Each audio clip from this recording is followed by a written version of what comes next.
ভীষণ সফট, ভীষণ সেন্সিটিভ, ভীষণ ইমোশনাল এই মীন রাশি, মীন লগ্নের মানুষগুলো, এদের জীবনে এই লাভ লাইফে, রিলেশনশিপের ক্ষেত্রে বারবার পরিবর্তন দেখতে পাওয়া যায়। কিন্তু এদের প্রত্যেকটি সম্পর্ক ডেডিকেটেড। এরা কিন্তু কখনো প্রতারণা করেন না, এরা কখনো ধোঁকা দিতে জানেন না। কিন্তু এদের সঙ্গে খারাপ বিষয়গুলো ঘটতে দেখতে পাওয়া যায়। এরা কিন্তু প্রতারিত হন, এরা সমস্যায় পড়েন। ঠিক তেমনিভাবেই 2026-এ যেহেতু শনি মীন রাশিতেই অবস্থান করছেন, 7.5 চলছে মীনের ক্ষেত্রে, দ্বাদশের রাহু, কিছু কিছু ক্ষেত্রে রিলেশনশিপের ক্ষেত্রে কিন্তু সমস্যা রয়েছে। নতুন রিলেশনশিপ যে ঝট করে আপনার জীবনে আসবে আর খুব সহজভাবেই আসবে তা কিন্তু নয়। পঞ্চমে অর্থাৎ কর্কটে দেবগুরু বৃহস্পতি অবস্থান করবেন জুনের শেষ ভাগ থেকে অক্টোবর পর্যন্ত। তাই মোটামুটি জুলাই, আগস্ট, সেপ্টেম্বর, অক্টোবর এই সময় কিন্তু মীনের জীবনে অবশ্যই নতুন সম্পর্ক আসতে পারে।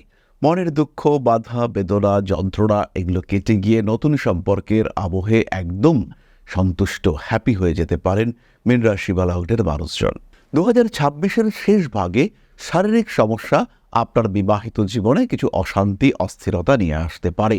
আর যে সময় এই অশান্তি বা অস্থিরতা আসবে, ঠিক সেই সময় কিন্তু মীন রাশি বা লগ্নের মানুষদের কিছুটা মানসিক দুশ্চিন্তা সেটাও বাড়তে দেখতে পাওয়া যাবে।